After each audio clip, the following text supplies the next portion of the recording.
nhiệt bật thò từng lai scroll chả rắcរបស់មនុស្សឬក៏ទេវតាមានអិនព្រំនឹងអត់នៅក្នុងចក្រវាលយើងហ្នឹងណាតើក្រុមហ្នឹងមានចរិតប្រមាណយ៉ាងស្គាល់ទេនៅក្នុងពុទ្ធសាសនាយើងហ្នឹងបានប្រាប់ពីចរិតទាំងអស់ហ្នឹងគឺមាន6យ៉ាងហើយញាតិបធរណាខ្លះមានចរិតទីប្រមាណអាចផ្ទៀងផ្ទាត់ខ្លួនឯងបានបើសិនជាអ្នកទាំងឡាយស្គាល់ពីចរិតឬក៏អធិស្ឋានរបស់ខ្លួនច្បាស់ថ្ងៃក្រោយងាយស្រួលក្នុងការធ្វើកិច្ចការងារអ្វីឬក៏អាចជ្រើសរើសរកកម្មដ្ឋានណាដើម្បីឲ្យសមនឹងអធិស្ឋានរបស់ខ្លួនបានងាយនឹងសម្រេចមគ្គផលណាបើសិនជាយើងគ្រប់គ្នាដឹងពីចរិតឬក៏អធិស្ឋានរបស់ខ្លួនឯងច្បាស់អញ្ចឹងខ្ញុំរៀបរាប់ខាងក្រោមហ្នឹងទី1គឺបុគ្គលដែលមាន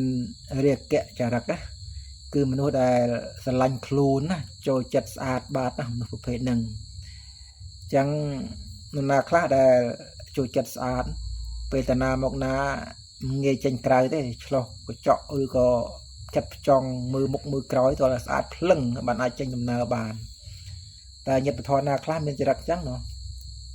ហើយទី2គឺចូលចិត្តខឹងក្រោតណា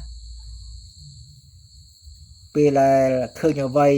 ដែលមិនទាស់ដែលមិនត្រូវចិត្តឬក៏មានគេនិយាយលើសលួស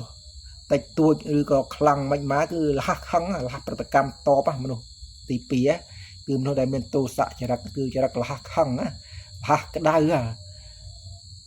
ហើយចរិតបែបនេះតើបងប្អូនណាខ្លះមានចរិតលះខឹងគេថាឲ្យប៉ះទិញបានប្រាវហ្មងហើយទី3គឺចរិតមោហៈចរិតណាគឺមនុស្សដែលមិនសូវប្រកែទេមនុស្សនឹងបើរៀនសូត្រវិញគឺផ្លិចភ្លាំងណាគឺភាំងណាធ្វើអ្វីមួយមិនឆ្លៀសមិនឆ្លាតទេមនុស្សនឹងគឺសើកណាចង់និយាយអញ្ចឹងណាមនុស្សគេហៅថាមោហៈចរិតណាគឺវែងគឺផ្លិចណាហើយទី4គឺមនុស្សដែលមានហៅថាសទ្ធាចរិតណាគឺងាយជឿ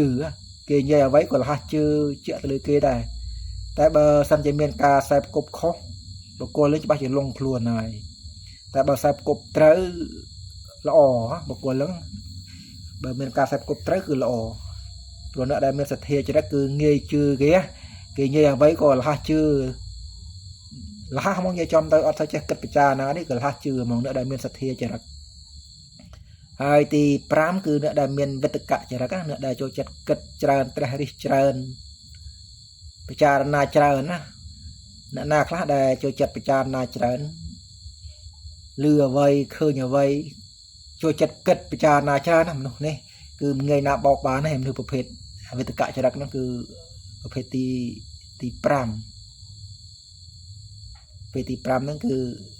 អញ្ចឹងហើយប្រភេទទី6គឺមនុស្សដែលមានចរិតហៅថាពុទ្ធិចរិតណាគឺចរិតដែលឆ្លាតវាងវៃតាំងតែពីកំណើតណាមនុស្សនេះគឺពូកែមនុស្សនឹងឆ្លាតរៀនអីក៏លះចេះលះចាំតែពូកែតែម្ដងគ្រូមុំកូនសិស្សហ្នឹងសូបាស់ជើងហើយគឺឆ្លាតមនុស្សប្រភេទទី6ហៅថាពុទ្ធិកៈចរិតពូកែមនុស្សហ្នឹងគឺងាយមានដែរហើយញាតិធម៌ទាំងឡាយតែមានចរិតនៅក្នុងប្រភេទទីប្រមាណណាប្រភេទទី1គឺอะไรណែរាគៈចរិតទី2គឺទោសៈចរិតទី3គឺមោហៈចរិតទី4គឺសទ្ធាចរិតទី5គឺវិតកៈចរិតទី6ពុទ្ធិចរិតទាំង6ហ្នឹងគឺមានប្រកបសម្រាប់មនុស្សនៅក្នុងចក្រវាលយើងហ្នឹងទាំងមនុស្សទាំងទេវតាហ្នឹងគឺមានចរិតទាំងអស់ហ្នឹងខ្ញុំសូមថ្វាយបង្គំនិងសូមជម្រាបលា